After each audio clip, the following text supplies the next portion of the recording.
Good morning, students. Today we are going to read a very beautiful short poem of Dust of Snow, which is written by Robert Lee Frost. मैं doctor गीतिका Agarwal English की class में आपका स्वागत करती हूँ। आइए हम अपनी पोएम पढ़ते हैं। फर्स्ट, पोएम स्टार्ट करने से पहले हम पोइट के बारे में थोड़ा सा देखते हैं। रॉबर्ट ली फ्रॉस्ट, उनका जन्म मार्च 26, 1874 को हुआ था और उनकी मृत्यु जनवरी 29, 1963 को हुई थी। And he was an American poet. He is well known for his realistic writing of rural life and his use of American informal slang speech. His poems were often set in rural life in New Zealand in the early 20th century and used these settings to look at the complex social and philosophical themes. Frost has often been quoted by other people. He was honored often during his lifetime, receiving 4 Pulitzer Prize for Poetry. Robert Frost अमेरिकी प्रकृति प्रेमी कवि थे जिन्होंने अपनी कविताओं में rural life के बारे में बहुत सुंदर तरीके से, बहुत डीप मीनिंग के साथ वर्णन किया है। और यह कविता भी डस्ट ऑफ स्नो एक प्रतीकात्मक कविता है, जब कवि बहुत हताशा के मूड में, बहुत डिप्रेस्ड मूड में थे और एक छोटी सी घटना ने उनके जीवन का देखने का नज़रिया ही बदल दिया। इसी टॉपिक पर ये पोएम है जो हम अभी पढ़ेंगे। आइए। Dust of snow. Dust means धूल, स्नो बर्फ, अर्थात बर्फ की छोटी फुहार। हेमलॉक एक ट्री का नाम है जो कि एक पॉइजनस ट्री होता है। क्रो आप जानते ही हैं, कौवे के लिए कहा गया है। The way a crow shook down on me the dust of snow from a hemlock tree.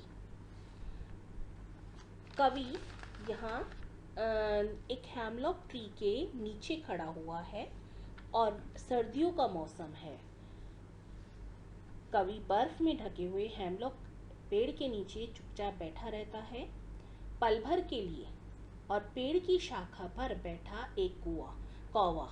The way a crow Shuk down on me, जिस तरीके से, कवि कहता है, जिस तरीके से कौवा मेरे ऊपर धूल झाड़ देता है, द डस्ट ऑफ स्नो, बर्फ की धूल झाड़ देता है, from a hemlock tree, hemlock के पेड़ से। अर्थात यहाँ कवि पल भर के लिए पेड़ की शाखा पर बैठा हुआ एक कौवा पेड़ को हिला देता है और पेड़ से बर्फ कवि के ऊपर गिर जाती है। बर्फ ठंडी और मखमली होती है जो कवि के मूड को has given my heart a change of mood, और ये जो घटना होती है छोटी सी, वो मेरे दिल और मेरे मूड जो मेरा इस समय हो रहा है उसको बिल्कुल चेंज कर देती है। मतलब कवि का हृदय जो बहुत अधिक दुख से भरा हुआ है और उसका मूड बहुत अधिक डिप्रेस है, वो एकदम से चेंज हो जाता है। And saved some part of the day I had rude, और उसका जो वह क्षण है, वह दिन है जो बहुत दुख से भरा हुआ है, वो अचानक से बच जाता है और वो निराशा और सम्मोहन से उसे निकाल देता है।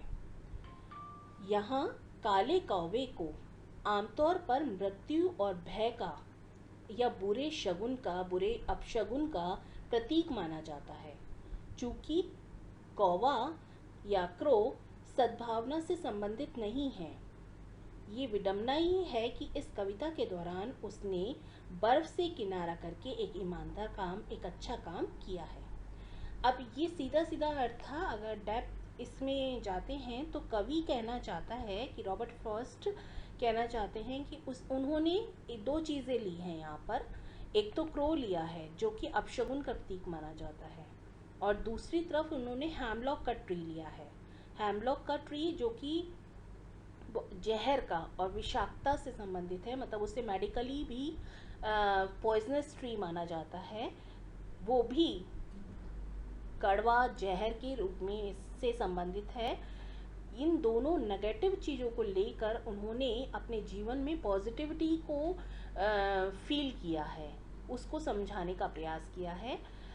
इसी तरह से धूल का प्रयोग कवि करता है जो कि बेकार की चीज़ होती है। कोई भी धूल पसंद नहीं करता है, परंतु यहाँ स्नो की डस्ट को कवि एक आवेग के रूप में प्रयोग करता है जो उसके मन में पॉजिटिव फीलिंग, पॉजिटिव विचार लाते हैं। वैसे भी जहरीली हैमलॉक पेड़ों की शाखाओं को आकर्षित करने वाली बर्फ एक डरावने कौवे के द्वारा हिलाई गई है। इट मीन्स हमारे पास शुद्ध और सफ़ेद बर्फ में ढका हुआ बहुत अधिक पॉइजनस हैमलॉक है, और एक व्यक्ति जो उदास है, खुद मारने के लिए पेड़ के नीचे चलने के लिए खड़ा हुआ है, उस पर जब काला कौवा बर्फ फेंकता है तो ठंडी बर्फ का एहसास उस व्यक्ति के जीवन को बदल देता है। इट मीन्स कवि ये कहना चाहता है कि हमारे जीवन में पॉजिटिविटी का बहुत इम्पॉर्टेंट रोल होता है। छोटी छोटी घटनाएं, छोटी छोटी बातें हमारे मार्ग को बदलने का कार्य कर सकती हैं, और चाहे पॉजिटिव हो चाहे नेगेटिव हो, कोई व्यक्ति उसको देखने का नज़रिया अगर हमारा पॉजिटिव है तो हमारे मार्ग में दुख और कष्ट कम हो सकते हैं, और हम डिप्रेशन या किसी भी परेशानी से बहुत आसानी से निकल सकते हैं। ये कविता यही संदेश देती है कि जीवन में कुछ भी छोटा नहीं होता, कुछ भी तुच्छ नहीं होता। हमारे जीवन में छोटी छोटी चीज़ें भी हमारे अंदर पॉजिटिव चेंजेस ला सकती हैं। इसके अतिरिक्त यह भी दर्शाती है कि यदि हम जीवन में चीज़ों को पॉजिटिव रूप से देखते हैं तो स्थिति बेहतर के लिए बदल जाती है।